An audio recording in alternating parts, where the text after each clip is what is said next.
باپ کو بولنے کی ضرورت نہیں پڑے گی بیٹے نماز پڑھ، بیٹا نمازی بنے گا کہ بھائی میری ضرورت ہے. آج ماحول نہیں بزرگوں، اس کے لیے آدمی آج اپنے چھوٹے کو کہے بڑے کو کہے بھائی صاحب نماز پڑھ لیا کرو.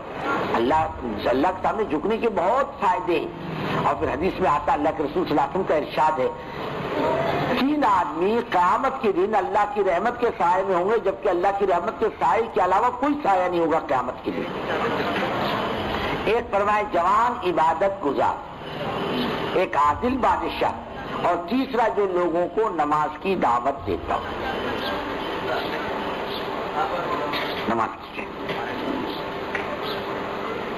چلتے پھرتے اٹھتے بیٹھتے، میں دکان پہ بیٹھا ہوا آدمی سرکاری ملازم ہے، کہیں مزدوری کرتا ہو، نماز کے اہتمام کی دعوت دے. اور پھر آتا ہے کہ یہ کسان ہوتے نا کھیتوں میں کام کرتے ہیں، فرمایا نماز کا وقت آ جائے ایک کھڑے ہو کر کے اذان دے اور ادھر ادھر کے لوگ اپنے سب کام کاج کو چھوڑ کر اور ایک ساتھ اکٹھا کے آ کر کے ایک نماز پڑھے، ایک کو امام بنا دے تو مسجد میں نماز پڑھنے کا ثواب 25 گنا، اور فرماتے ہیں کھیت میں نماز پڑھنے کا جماعت کے ساتھ 50 گنا ثواب اللہ کی طرف. اللہ فرشتے پوچھتے دیکھو میرے بندوں کو جنگل میں میری عبادت کر رہے ہیں، میرے سامنے جھک رہے ہیں، کیا کی کون سی چیز آمادہ کر رہی کا میرا تعلق. اچھا تم گوارا ہو، میں نے ان کی مغفرت کر دی. اور اللہ تعالیٰ نے دعوت کی برکت سے نہ جانے کہاں کہاں اللہ تعالیٰ نے نمازوں کو زندہ کیا. بعض کمپنیوں میں یہ دیکھنے میں آیا کہ انہوں نے باقاعدہ جگہ بنا رکھی ہے نماز کے لیے، ان کے ملازم نماز پڑھتے ہیں.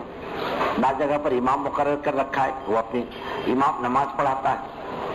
تعلیم ہوتی باقاعدہ ان کی کمپنیوں میں، ان کے آفسوں میں، ان کے کارخانوں میں. اللہ نے دعوت کی برکت سے کہاں کہاں یہ چیز زندہ کی. ہمارے یہاں سمندروں میں مچھلیاں پکڑنے والی قوم،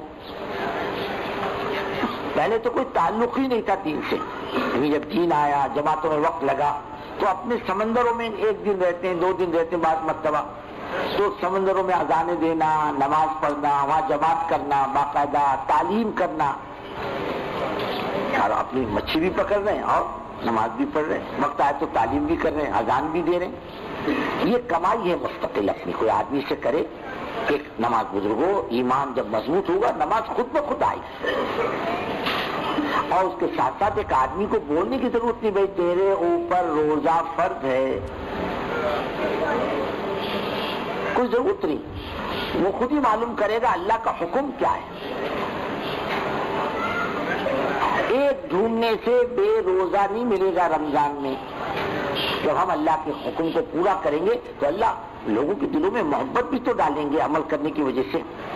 ہم چھوٹے تھے اسکول میں جاتے تھے، اس زمانے میں داڑھی والا دیکھ کر مسلمان دیکھ کر غیر قوم مسلمان کے بازو میں بیڑی نہیں پیتے تھے. اے بھائی صاحب کا روزہ ہے تم بیڑی مت پیو، بچوں کو کہتے تھے، وہ عزت کرتے تھے. تو ہم نے خدا کے حکم کو پورا کرنا چھوڑ دیا تو عزت بھی نکل گئی لوگوں کے دلوں سے. بمبئی میں کارخانے والے نے رمضان کے مہینے میں ایک اسپیشل بس مقرر کی مسلمانوں کو لانے لے جانے کے واسطے. روزے کا مہینہ مسلمان روزہ رکھے گا، بولے بھائی صاحب کے لیے کیا کرو بس مقرر کرو. ایک مرتبہ آفیسر نے دیکھا کہ مسلمان اب اتر رہا ہے بس سے، ہر ایک کے ہاتھ میں ڈبے کھانے کے، اکا دکا چھوڑ دو. اس نے پوچھا بھائی صاحب یہ ڈبے کائی کے ہیں؟ بولے کھانے کے. کون سا کھانا؟ بولے دوپہر کا. بولے تمہارا روزہ نہیں ہے؟ بولے ہمارا روزہ نہیں ہے، بند کر دو بس. میں نے تم کو روزے دار سمجھ کے بس کا انتظام کیا تھا، جب تم خود ہی روزہ نہیں رکھتے تو ہم کو کیا ضرورت ہے تمہارے اہتمام کرنے کی، بند کروا دیں. قصور اپنا ہے اور کسی کا قصور نہیں. عزتوں کے فیصلے کہاں سے ہوتے ہیں؟ اور عزتوں کے فیصلے آسمان سے ہوتے ہیں، زمینوں پر نہیں ہوتے. جب آدمی کی زندگی اچھی ہوتی ہے، اعمال اچھے ہوتے ہیں تو وہ آسمان پر جاتے ہیں، اور آسمان سے فیصلے اس کے اعمال کے اعتبار سے ہوتے ہیں. اگر اللہ عزتوں کے فیصلے کر دیں تو عزتوں کے فیصلے، اور اعمال بگڑے ہوئے تو خدا ذلتوں کے فیصلے کر دے تو زمین میں ذلتوں کے فیصلے ہوں گے. اور اللہ تعالیٰ کسی کی عزتوں کے فیصلے کر لے کون دلیل کر سکتا، اور خدا ذلتوں کے فیصلے کر لے کوئی بھی عزت نہیں دے سکتا. حضرت جی رحمۃ اللہ علیہ ہمارے یہاں اجتماع ہوا رتنا گیری میں، ساتھی نے بہت جاندار ریسٹ ہاؤس تیار کیا حضرت کے قیام گاہ کے لیے. ایک تو دور بھی ہے، شاید حضرت پسند نہ کریں، جگہ دیکھو اطراف میں کہیں ہو جائے، ٹھہرنے کا انتظام کریں گے حضرت کا. غیر مسلم کا آم کا باغیچہ تھا، ذرا آدھے کلومیٹر پر اجتماع گاہ کی جگہ مناسب بھی ہے، احاطہ بھی ہے اس کا. اسے اجازت لی، اس نے کہا کیا کرو گے تم؟ کہ ہم ہمارے مہمان آئیں گے ان کے لیے ٹھہرنے کا انتظام کریں گے. کہ ٹھیک ہے کرو. کبھی آم کا نقصان ہوا ہم بھرپائی کریں گے, کوئی حرج نہیں, ہوتا ہونے دو. سب کے لیے انتظام کیا ٹھہرنے کے لیے, اور ذرا زمین سے 1 فٹ 1.5 فٹ دیواریں اٹھائی پتھروں کی تاکہ سانپ بچھو اندر داخل نہ ہو. سب کے ٹھہرنے کا انتظام کیا. آئے حضرت سے ملاقات کے لیے, جیسے ان کی عقیدہ ہے, نریل لایا, مٹھائی لایا, پھول لایا, نہا دھو کر آیا, بہت ادب سے آیا. بیٹھا حضرت کے پاس, پھر چلا گیا. اس نے 2 دن 3 دن سب دیکھا. اجتماع ختم ہوا, سب جماعتیں رخصت ہو گئی, مجمع چلا گیا, حضرت کا قافلہ بھی روانہ ہو گیا.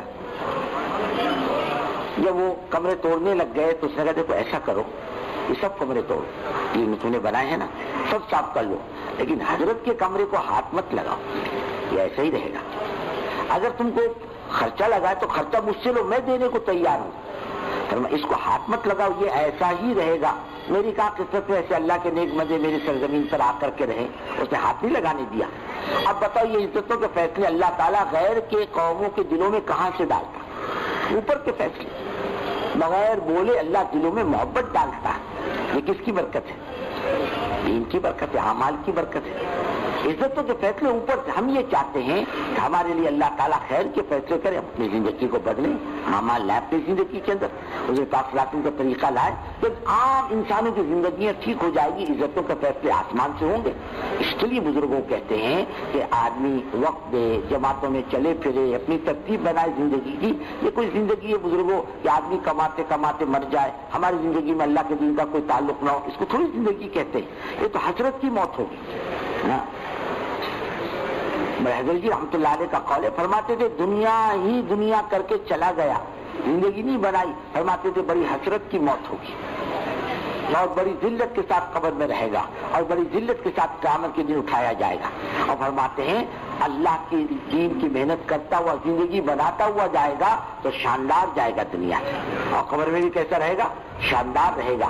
اور قیامت کے دن اللہ تعالیٰ بہت نورانی شکل والا بنا کے کھڑا کرے گا. یوم تبیض وجوہ وتسود وجوہ. اس کے لیے بھائی ہماری سب کی ضرورت ہے, ہم اپنی زندگی بنائیں اور اپنی زندگی بنا کر کے جائیں.